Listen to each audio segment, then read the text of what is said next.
High, কেমন আছো সবাই? তো এটা সানডে সকালে আমি সানডে সকাল সকাল বেরিয়ে পড়েছিলাম বোনকে নিয়ে নিউ টাউনে। তো যেটা হয়েছিল, প্রথমে ক্যাফে একান্তেটা ও দিয়েছিল এমন একটা লোকেশন, আমাদের নিউ টাউন বাস স্ট্যান্ডের ওখানে নামিয়ে দিয়েছিল ওলা থেকে। তারপর আবার একটা টোটো বুক করে প্লাস্টে আমাকে যেতে হয়েছিল ইকো পার্কে, কারণ আমি ফার্স্টে আসলে বুঝিনি যে ও ইকো পার্কে যেতে চাইছে।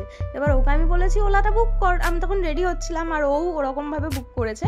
তো যাই হোক, আর এখান দিয়ে যখন যাচ্ছিলাম টোটো করে, ওই বিশ্ব বাংলার ওপরটা দেখে বোন বলছিল দিদি আমাকে একদিন নিয়ে আসবি। তো আমি ওকে বললাম যে হ্যাঁ নিয়ে আসবো, আমারও ওখানে আসার খুব ইচ্ছা।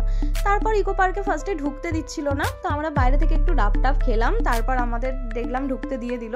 বললো 10টার আগে অ্যালাউ নয়, তবে আমরা ওই 7:30 পৌনে 8টা নাগাদ ঢুকেছিলাম। তারপর ঢুকে অ্যাকচুয়ালি আমরা গেছিলাম ডান্স শ্যুট করতে।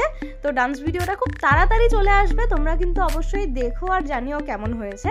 তারপর আমরা বসে পড়লাম ওখানে, একটাই ক্যাফে খোলা ছিল, একটুখানি কফি আর 2টো স্যান্ডউইচ নিয়ে। এবার যেহেতু ওটা সানডে আর তারপরের দিনই মানডে আমাদের উপোস করার ব্যাপার ছিল, তো ওই জন্য আমরা সেদিনকে ভেজ খাচ্ছিলাম। তো আমরা ক্লিয়ারলি দোকানে কথা বললাম আগে যে দাদা ভেজ হবে তো বললো যে হ্যাঁ ভেজ স্যান্ডউইচ হবে এবং তাতে পেঁয়াজ রসুন কিছু থাকবে না, কারণ আমরা বাঙালিরা পেঁয়াজ রসুনটাকেও খুব ভালোভাবে মানি।